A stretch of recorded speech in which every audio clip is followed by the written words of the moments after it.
Tem que ser encaminhado para o presídio e que eles fiquem lá por um bom tempo, né? Algumas regiões do país ficam agora com a programação local. Muito obrigado pela grande audiência. Até amanhã. Você que continua comigo, olha o caso que chegou agora. Dá a imagem, por favor. Já ouviu aquela história? O inimigo às vezes está mais perto do que se imagina, está em casa? Está bem perto. Exatamente isso. Rodrigo, de 42 anos, foi casado com uma cabeleireira que não quer ter o nome revelado. O relacionamento durou 16 anos. Dessa relação, 3 filhas, todas lindas e com muita saúde. Vem para mim, por favor. Mas Rodrigo sempre foi um homem violento, com um temperamento difícil de lidar. As agressões contra a esposa se tornam frequentes até que a mulher descobre o que realmente acontecia dentro da casa dela. E quando a esposa conta com a ajuda dos filhos para descobrir a verdadeira identidade desse homem, para saber qual segredo esse homem escondia dentro de casa, pasmem, pasmem. Se o que essa mulher estiver contando, que já levou, inclusive ele está preso nesse momento, se tudo isso for confirmado, é difícil acreditar que uma pessoa existe só para fazer essa atrocidade. Acompanhe comigo. Comigo eram chutes, tapas, me pegava pelo pescoço, pelo cabelo, batia na frente das crianças. Marido, pai de 3 filhas e, segundo a própria família, um monstro. Foram 16 anos de casados, mas desde o começo, Rodrigo já demonstrava que eles não seriam felizes para sempre. Comecei a namorar com ele muito nova. Era o amor da minha vida, a paixão minha, e eu sempre tentei ajudar. Então falava para mim mesma, toda vez que ele me batia, eu falava, não vai acontecer de novo. Aí ele chorava, pedia desculpas, dizia que tudo ia ficar bem depois, me agradava, trazia presente, enfim. E eu na carência, no amor, tentando sempre ajudar ele. Nos últimos anos, em Araçoiaba da Serra, no interior de São Paulo, os episódios de violência do empresário ficaram ainda mais graves. A relação do marido com as filhas de 15, 11 e 5 anos também não era boa, especialmente com uma delas. A mais velha, ele batia muito nela, muito, e tentava assim, segurava no pescoço para enforcar, ele chutava, ele fazia muito bullying com ela por causa do cabelo, que o cabelo dela era bem cacheadinho igual o dele, falava que o cabelo dela parecia palha, que ela era uma gorda, que ela era feia, falava inclusive assim, ele não dava privacidade para as crianças tomarem banho. Aí ele se referia aos seios dela, falava que era feio, que era caído. E assim, a menina sempre chorando, chamando minha atenção. E aí a gente brigava, tinha brigas feias, eu saía, ia para casa da minha mãe e acabava sempre retornando. A esposa também nunca gostou da maneira que o marido tratava a filha mais velha, sempre com indiferença, pouco carinho, muitos xingamentos e até agressões.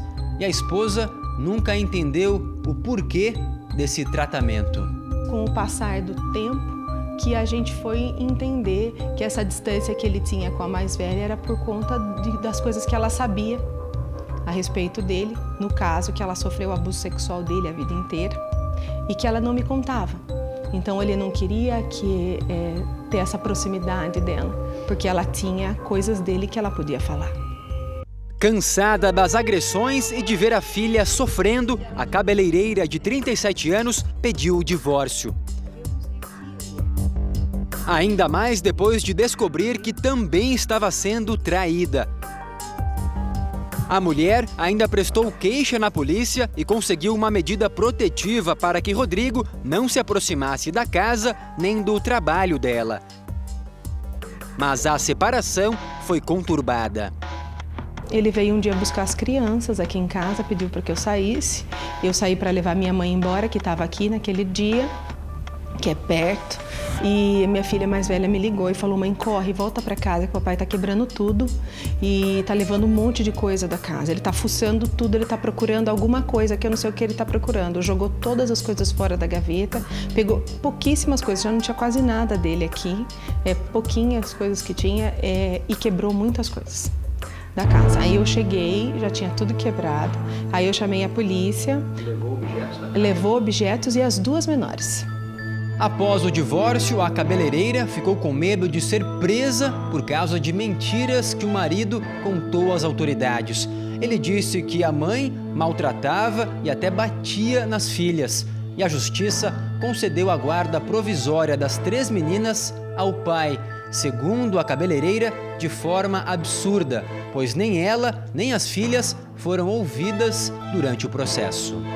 Ele alegou que eu era prostituta, tirou fotos de algumas marcas que as crianças tinham no corpo dizendo que era espancamento, tirou algumas fotos de coisas na casa que insinuavam essa possibilidade e foi concedida uma liminar para ele muito rápido.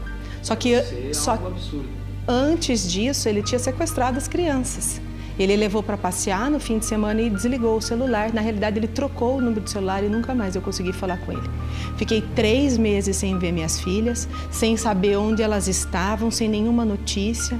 Fiz até gravações e vídeos tentando falar com as pessoas da família dele. Ninguém me dava uma posição sobre o que tinha acontecido. Só consegui falar com a mãe dele, que foi solidária e ao mesmo tempo não querendo contrariar o filho. Nós temos essa gravação, né? Eu falando, eu não estou entendendo por que ele está fazendo isso, o que está acontecendo.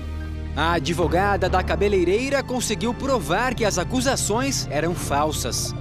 Totalmente mentirosas, falsas. Impetradas, forjadas. E nessa sequência nós fomos provando, com testemunhas, depoimentos, fatos, fomos colhendo, investigando. Sim, porque na verdade a genitora, ela deu uma atenção assim esplêndida, porque sem o auxílio e a parceria dela jamais chegaríamos num resultado desse. Que ela é uma mãe, uma grande mãe, porque ela queria o retorno de suas filhas. A mulher ficou horrorizada ao saber o que as filhas passaram enquanto estiveram aos cuidados do pai. Notei na hora do banho as marcas nas costas, na nádega e nas pernas, muitos roxos no corpo dela. E perguntei, e aí elas começaram as duas a chorar copiosamente, implorar para mim, para não voltar para o pai, porque o pai estava judiando demais. Falou que se elas voltassem, ele ia bater muito. E aí eu perguntei o que estava acontecendo. Aí as duas começaram a contar das ameaças de jogar do prédio, de espancamentos, de passar pimenta na boca, de largar a pequenininha dormindo a noite inteira feito xixi, não permitia que a do meio trocasse. A do meio chegou a pegar a pequena 2 vezes na sala, deitada no tapete, sem roupa. E ela não sabia direito o que estava acontecendo. E aí eu levei no dia seguinte, fiz o boletim de ocorrência e o exame de corpo de delito, que constatou a lesão corporal no corpo da pequena. Quando as filhas voltaram a morar com a mãe, há menos de 2 meses, a mulher percebeu que as meninas estavam com um comportamento estranho, com atitudes diferentes. E ela tentou saber o porquê e descobriu que o marido havia feito coisas ainda piores do que as agressões. A filha mais velha e a mais nova revelaram à mãe que sofriam abuso sexual do próprio pai. E ela lembra das imagens meio tortuosas.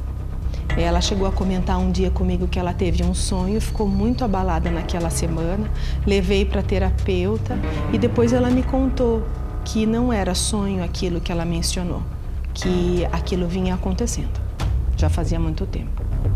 Rodrigo Beber, de 42 anos, foi preso temporariamente por estupro de vulnerável e maus tratos. Rodrigo foi detido por abusar da filha mais nova. A família tem medo do que ele possa fazer caso consiga sair da cadeia. E eu já sofri ameaças de alguns amigos que foram no meu trabalho e perguntaram assim, nossa, você fala tantas coisas dele, você não tem medo de morrer? Eu falo assim, então eu preferi expor tudo isso para, de alguma maneira, tentar me preservar e preservar as crianças, porque agora, nesse momento, ela só tem a mim. E eu tenho muito medo dele. Eu tenho muito medo pelo teor agressivo e agora, por ter sido preso por conta disso, por toda a verdade ter sido revelada, o que ele vai fazer depois? Eu não sei. desejo, não apenas como advogada, como uma cidadã, como mulher, não só a ele, a todos que cometem esse tipo de crime, que sejam penalizados da forma mais justa. Não quero falar para você assim, quero que ele pegue tantos anos, quero que aquele outro pegue tantos anos, não. O juiz está aí para isso. Ele vai arbitrar, ele vai fixar a condenação da forma mais honesta. Todas as coisas que ele falou de mim, eu acabei sendo julgada, interferiu no meu trabalho, na convivência com a minha vizinhança. Muitas das coisas que ele falou acabaram com a minha vida. Nem emprego eu consigo mais. Então eu preciso ir embora e começar uma vida nova. E muito longe dele e da família dele. Essa é a minha expectativa, que a justiça seja feita e que ele fique preso pelo tempo que for necessário para pagar pelos crimes dele. Eu não tive coragem de denunciá-lo antes, mas que agora a justiça seja feita.